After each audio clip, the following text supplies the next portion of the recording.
Hey, it's Dorleen. Welcome to my channel. I'm working on a layout today.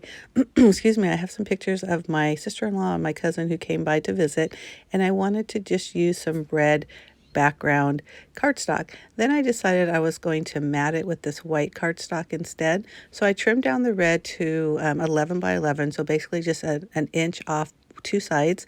So now it's an 11-inch square. I was getting ready to adhere it, and then I thought, you know what, I'm going to go ahead and gut that middle paper. Now the reason why it's a good idea to gut, for two reasons. One, you save the paper that you're matting with, so in this case the white cardstock.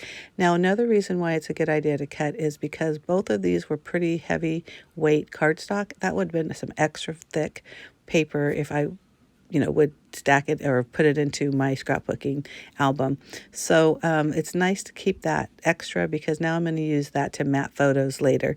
Usually when I gut, I do about 1.5 inches of a square inside of the paper, but this time I decided to use 2 just to be on the safe side, because you want to make sure that there's enough room to add the adhesive around the edge of, in this case, the red cardstock, so you won't have any problems adhering it to that white mat. So the paper that I chose or decided to use was this really grungy, kind of graphic, graffiti looking paper. Now, the funny thing is I end up cutting off or covering most of it, but I am just turning it around, trying to figure out which side I want to use. And once I decide, I go ahead and cut that down to, it's about 4 inches of a width. Now, if you notice, the edges were very uneven and not good. So obviously I need to change the razor blade or whatever you want to call it of my cutting. Oh my goodness, what are they called? Anyhow, you know what I'm talking about. So that's pretty simple. There's a little extra opening or thicker opening, so you just pop out the old one and you put in the new one. Thankfully the new one comes with a little plastic cover to cover the razor blade part. So on the old one that I'm throwing away, I'm going to use that same plastic cover to put it over that razor blade and put it in my trash can.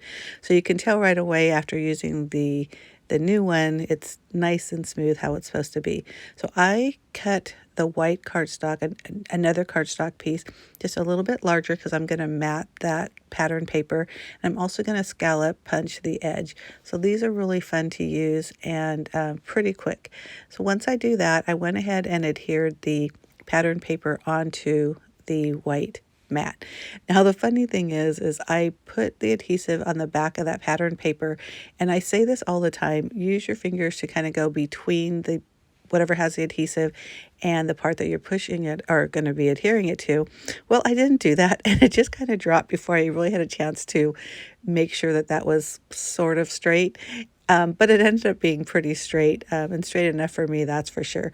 Now, I mentioned earlier that I cut that pattern piece of paper, or I'm adding it, but a lot of it gets covered with the photos, and you can see right there what I'm talking about. The one thing I did do is I did trim the photos just a little bit more closer to the subjects as I could, and then although I did that to save space, and then I ended up matting the photos, so I don't even know if that was worth it, but I'm so glad I matted the photos because I really like the way they pop against both the pattern paper and also the red cardstock. So that's how I decide to adhere them on, and I'm really happy with it. So I wanted to put a large heart at that bottom right hand side. So I cut this out with my Cricut, and I'm just putting it together. I'm not going to show you the whole thing, obviously. And as I put it all together and I put it over to the layout, and I realized I absolutely hate it.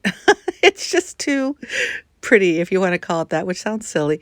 But, with that pattern paper, it's very grungy, like I mentioned, very has a lot of graffiti and very messy in a sense.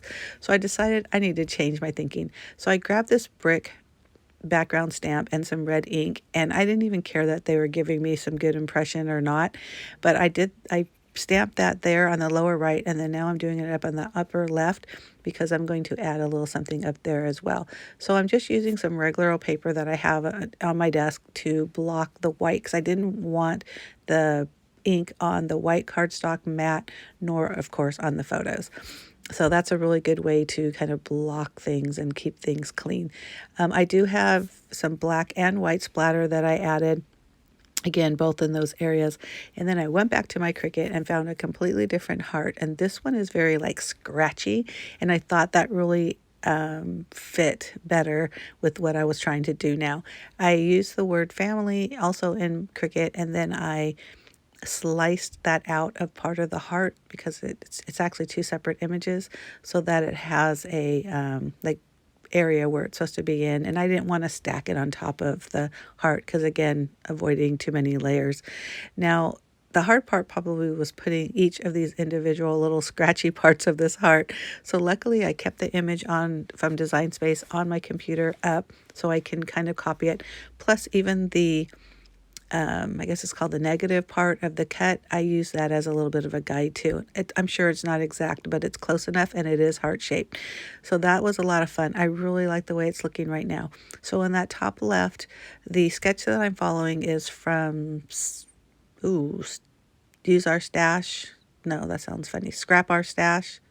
I'll have it down in the information box below, but it does have a tag up over there on that left hand side. So that's what I'm doing now. This is a pretty easy way to make a tag. I cut one corner and then use that cut off part to the other corner so that I have the same corners or the edges on that tag. So once I do that, I go ahead and trim that down to what I think works.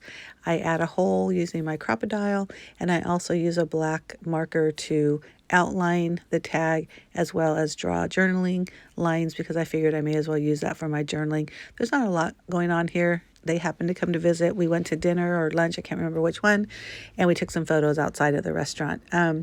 But as I'm doing that, I just wanted to mention I will have all the information down in my blog, and my blog address will be down in the information box, as well as the sketch site and also the cut cardstock